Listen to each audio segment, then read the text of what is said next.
नमस्कार।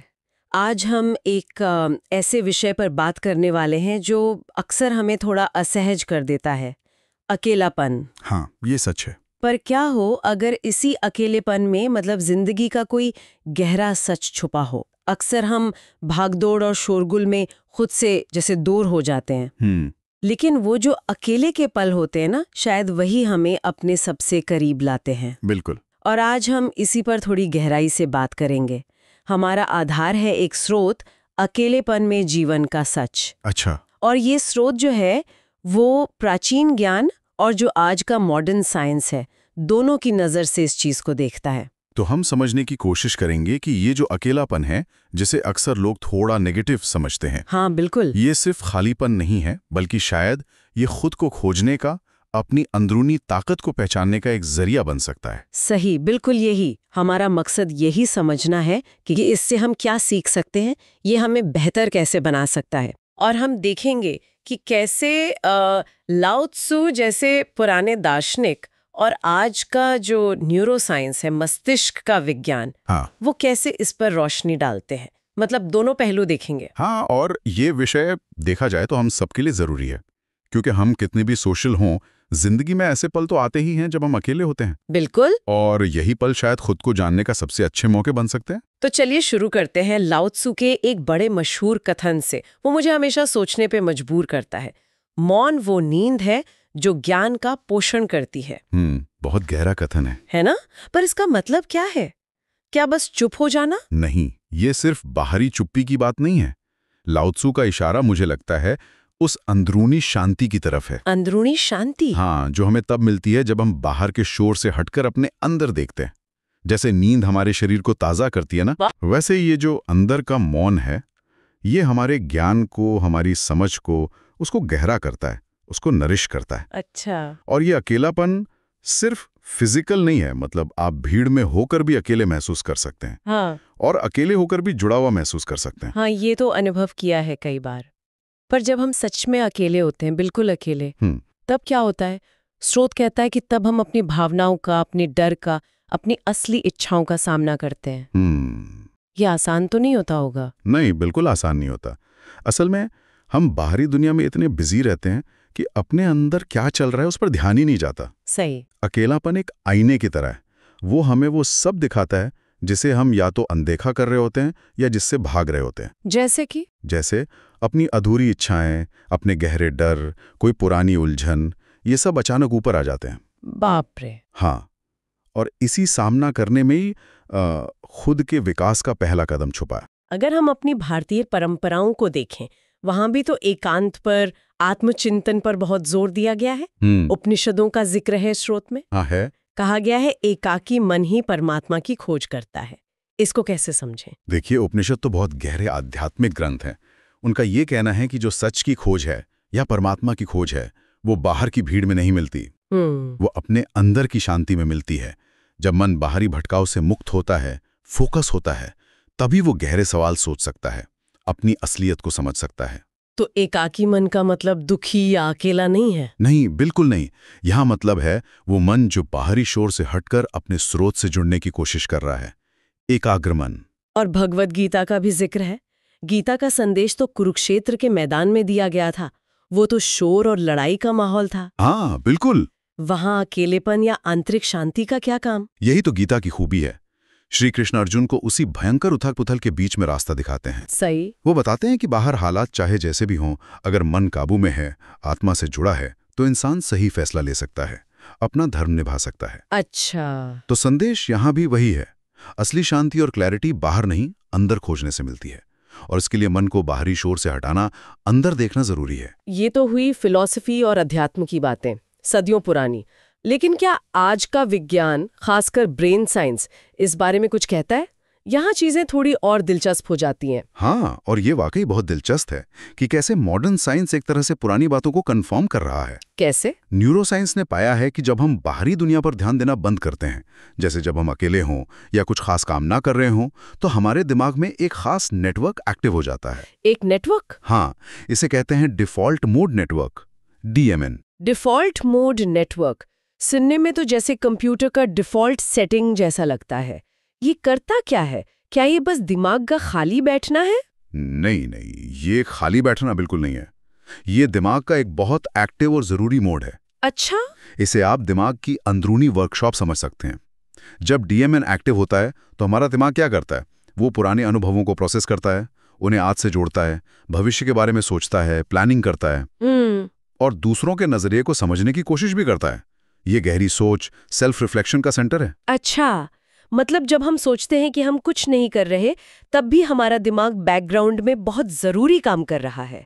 खुद को समझना, पुराने अनुभवों से सीखना, आगे की तैयारी करना। बिल्कुल सही। और सिर्फ इतना ही नहीं, डीएमएन का कनेक्शन क्रिएटिविटी से भी है। वो जो आहा मोमेंट्स होते हैं ना, हाँ, जब अचानक कोई आइडिया आता है या प्रॉब्लम का हल सूझ जाता है, वो अक्सर तब होता है जब दिमाग बाहरी कामों से फ्री होकर आजादी से भटक रहा होता है। तभी वो नए अनोखे कनेक्शन बना पाता है। स्रोत में हार्वर्ड और स्टैनफोर्ड की रिसर्च का भी जिक्र है। वो क्या कहती हैं? हाँ, इन बड़ी यूनिवर्सिटीज में जो रिसर्च हुई है वो भी यही बताती है कि जानबूझकर चुना गया अकेलापन, जिसे हम सॉलिट्यूड कहते हैं, सॉलिट्यूड, वो हमारे लिए फायदेमंद है। रिसर्च में पाया गया है कि जो लोग नियमित रूप से अकेले में वक्त बिताते हैं, उनकी क्रिएटिविटी बढ़ती है, वो ज्यादा ओरिजिनल आइडिया सोच पाते हैं। अच्छा। और साथ ही उनकी भावनात्मक मजबूती, जिसे इमोशनल रेजिलियंस कहते हैं, हाँ, रेजिलियंस, वो भी बढ़ती है। मतलब वो जिंदगी के उतार चढ़ाव, मुश्किलों का सामना ज्यादा अच्छे से कर पाते हैं। और सेल्फ अवेयरनेस, यानी खुद को बेहतर जानना, वो भी बढ़ता है। हाँ बिल्कुल, क्योंकि अकेले में हमें मौका मिलता है अपने विचारों, अपनी भावनाओं, अपने बर्ताव के पैटर्न को देखने का, बिना किसी बाहरी दखल के। हम ये जान पाते हैं कि हम असल में क्या महसूस करते हैं, हमें क्या चीज़ मोटिवेट करती है, हमारी कमजोरियां क्या हैं। और ये जो सेल्फ नॉलेज है, ये हमें ज्यादा ऑथेंटिक, ज्यादा वास्तविक जीवन जीने में मदद करती है। ये सब सुनकर तो ऐसा लग रहा है कि आज की दुनिया में, जहां हम लगातार फोन, सोशल मीडिया, नोटिफिकेशंस, इन सब से घिरे रहते हैं, हाँ बिल्कुल, तो हम शायद अपने दिमाग की इस डीएमएन को ठीक से काम करने का मौका ही नहीं दे रहे। क्या हम अनजाने में अपनी इस अंदरूनी क्षमता को दबा रहे हैं? ये एक बहुत सीरियस कंसर्न है और स्रोत इसी तरफ इशारा करता है। ये जो लगातार बाहरी उत्तेजनाएं हैं, इन्फॉर्मेशन की बमबारी है, ये हमारे दिमाग को इस डिफॉल्ट मोड में जाने से रोकती है। तो उसका नतीजा ये कि हम वो जो गहरी सोच है, आत्मचिंतन है, क्रिएटिविटी है, उसके फायदों से दूर रह जाते हैं, जो अकेलापन हमें दे सकता है। हम आंतरिक प्रज्ञा या जो इंट्यूशन होती है, उससे कट जाते हैं, क्योंकि बाहर का शोर इतना ज्यादा होता है कि अंदर की वो धीमी आवाज सुनाई ही नहीं देती। तो अगर हम थोड़ा सचेत होकर, जानबूझकर अकेलेपन को अपनाएं, तो इसके मानसिक और आध्यात्मिक फायदे क्या-क्या हो सकते हैं? पहला तो शायद वही है जिसकी बात बार-बार हो रही है, मन की शांति। निश्चित रूप से, जब बाहर का शोर कम होता है तो अंदर एक गहरी शांति महसूस होती है। मन कम भटकता है, चेतना ज्यादा स्थिर लगती है। हाँ। ये स्ट्रेस और एंग्जाइटी कम करने में बहुत मददगार हो सकता है। और ये सिर्फ शांति नहीं, एक तरह की क्लैरिटी, स्पष्टता भी लाता है। और निर्णय लेने की क्षमता, डिसीजन मेकिंग, क्या अकेलेपन में लिए गए फैसले बेहतर होते हैं? अक्सर हाँ, क्योंकि जब हम अकेले होते हैं तो हम दूसरों की राय, सोशल प्रेशर या उस पल की तेज भावनाओं के असर से थोड़ा हटकर सोच सकते हैं। सही। हम प्रॉब्लम के सारे पहलुओं पर शांति से विचार कर पाते हैं और ऐसे फैसले ले पाते हैं जो हमारी अपनी समझ, अपनी वैल्यूज के हिसाब से सही हो, ना कि किसी बाहरी दबाव में। इससे कॉन्फिडेंस भी बढ़ता है। और क्रिएटिविटी की बात तो हमने की, लाओ त्सू का वो दूसरा कथन भी याद आता है, अपने विचारों के साथ अकेले होने पर मन ब्रह्मांडों का निर्माण करता है। हाँ, alone with your thoughts the mind creates universes. क्या ये सचमुच होता है? बिल्कुल। जब मन को आज़ादी मिलती है घूमने की, सपने देखने की, अलग अलग लगने वाले विचारों को जोड़ने की, तो क्रिएटिविटी पनपती है। इतिहास देखें तो कितने ही महान वैज्ञानिक, कलाकार, लेखक, विचारक, उन्होंने अपने सबसे जरूरी काम एकांत में ही किए। सही बात है। अकेलापन विचारों के पनपने के लिए एक फर्टाइल ग्राउंड, एक उपजाऊ जमीन तैयार करता है, दिमाग को लीक से हटकर सोचने देता है। अच्छा, और एकांत का ध्यान यानी फोकस और मेमोरी पे क्या असर होता है? स्रोतों में इसका भी जिक्र है। हाँ, जब हमारा दिमाग शांत होता है, कम भटका हुआ होता है, तो हमारी फोकस करने की क्षमता नेचुरली बढ़ जाती है। ओके। हम जो पढ़ रहे हैं या सुन रहे हैं उसे ज्यादा गहराई से समझ पाते हैं, ग्रहण कर पाते हैं, और क्योंकि फोकस बेहतर होता है तो जानकारी को याद रखना यानी मेमोरी रिटेंशन, हाँ, रिटेंशन, वो भी आसान हो जाता है। शांत माहौल में ध्यान लगाने या पढ़ने से सीखी हुई बातें ज्यादा देर तक याद रहती हैं। ये सारे फायदे जानने के बाद सवाल ये उठता है कि इसे अपनी जिंदगी में लाएं कैसे। आजकल तो वक्त निकालना ही सबसे बड़ी चुनौती है। बिल्कुल है। रोज 20-30 मिनट सिर्फ अपने साथ बिताना, ये कहना आसान है, करना मुश्किल जरूर है पर नामुमकिन नहीं। शुरुआत छोटे प्रैक्टिकल कदमों से करनी होगी। जैसे दिन में सचमुच 15-20 मिनट का एक टाइम स्लॉट फिक्स करना, शायद सुबह उठने के फौरन बाद या रात को सोने से ठीक पहले। इस समय कोई गैजेट नहीं, कोई काम नहीं, बस अपने विचारों के साथ बैठना या लेटना या खिड़की से बाहर देखना या सिर्फ आंखें बंद करके अपनी सांस पर ध्यान देना। और डिजिटल डिटॉक्स, मतलब फोन और इंटरनेट से कुछ समय के लिए दूरी, ये कितना प्रैक्टिकल है? ये बहुत पावरफुल हो सकता है, लेकिन इसे धीरे धीरे अपनाना शायद बेहतर है। एकदम से सब बंद करना मुश्किल हो सकता है। हाँ, शायद शुरू में दिन का कोई 1 घंटा नो स्क्रीन जोन बना ले, या हफ्ते में 1 दिन कुछ घंटों के लिए पूरी तरह से ऑफलाइन हो जाए। ये हमें लगातार जो इन्फॉर्मेशन आती रहती है उससे थोड़ी राहत देता है और अपने विचारों के लिए जगह बनाता है। शुरू में जर्नलिंग यानी लिखने का भी सुझाव है, वो कैसे मदद करता है? जर्नलिंग अपने अंदर जो भी चल रहा है, विचार, भावनाएं, उन्हें बाहर निकालने और समझने का एक बहुत अच्छा तरीका है। अच्छा? हाँ, जब हम लिखते हैं तो हम अपने विचारों को थोड़ा ऑर्गेनाइज करते हैं, अपनी भावनाओं को नाम दे पाते हैं और अक्सर लिखते लिखते ही अपनी प्रॉब्लम्स के हल भी मिल जाते हैं। जैसे अपने आप से बात करना है बिना किसी जजमेंट के डर के, रोज बस 5-10 मिनट लिखना भी बहुत फायदेमंद हो सकता है। और प्रकृति में टहलना या फिर ध्यान, मेडिटेशन करना, ये दोनों ही तरीके हमें अपने अंदर से जुड़ने में बहुत मदद करते हैं।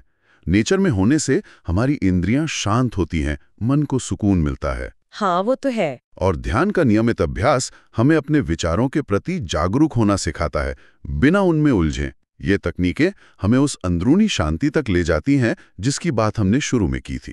तो कुल मिलाकर लक्ष्य ये है कि अकेलापन हमें डराए नहीं, बल्कि वो हमारे लिए एक तरह का इनर सैंक्चुअरी, एक अंदरूनी सुरक्षित जगह जैसा बन जाए। बिल्कुल यही, एक ऐसी पर्सनल जगह जहां हम रिचार्ज हो सकें, खुद को समझ सकें और सुकून पा सकें। बिल्कुल। इसे एक बोझ या सजा की तरह देखने के बजाय एक मौके की तरह देखना है, एक ऐसा सेफ स्पेस जहां हम बाहरी दुनिया की मांगों से बचकर अपनी अंदरूनी दुनिया को और बेहतर बना सकते हैं। और धीरे धीरे प्रैक्टिस से ये डर की जगह पोषण और ताकत का स्रोत बन सकता है। तो इस पूरी बातचीत का निचोड़ क्या निकलता है? अकेलेपन में आखिर जीवन का वो कौन सा गहरा सच छिपा है जिसका जिक्र हमने शुरू में किया था? निचोड़ मुझे लगता है ये है कि अकेलेपन में ये एहसास छिपा है कि हम अपने आप में पूर्ण हैं। हमें अपनी खुशी के लिए, अपनी शांति के लिए या अपने होने के एहसास के लिए हमेशा बाहर की चीज़ों, लोगों या कामयाबियों पर निर्भर रहने की ज़रूरत नहीं है। ये बहुत गहरा विचार है। हमारे अंदर ही शांति का, ताकत का, संतोष का एक गहरा स्रोत है। अकेलापन हमें उस स्रोत से जोड़ता है। मतलब बाहर की दुनिया में पहचान या खुशी ढूंढने की जो अंतहीन दौड़ है, उससे हटकर अपने अंदर उस पूर्णता को महसूस करना ही असली आज़ादी है। हाँ, क्योंकि बाहरी दुनिया और उसके रिश्ते तो बदलते रहते हैं, आते जाते रहते हैं, लेकिन हमारा अपने साथ का जो रिश्ता है वो स्थायी है। सही। अकेलापन हमें इसी रिश्ते को गहरा करने का, इसे समझने और इसे महत्व देने का मौका देता है। और जब हम अपने साथ सहज होते हैं तो हम दुनिया के साथ भी ज्यादा संतुलित, ज्यादा ऑथेंटिक तरीके से जुड़ पाते हैं। तो अंत में हमारे सुनने वालों के लिए सोचने वाली बात ये हो सकती है कि अगली बार जब उन्हें अकेलापन महसूस हो तो उसे खालीपन या बोरियत समझने की बजाय उसे एक संभावना के रूप में देखें, एक मौके की तरह। ये वो कीमती समय हो सकता है जहां वो अपनी अंदरूनी दुनिया की खोज कर सकते हैं, अपनी क्रिएटिविटी को जगा सकते हैं और अपनी आत्मा की आवाज सुन सकते हैं। ये खालीपन नहीं बल्कि अंदरूनी समृद्धि और आत्मनिर्भरता से भरा हुआ स्थान हो सकता है, अपने आप में पूर्ण होने का अनुभव।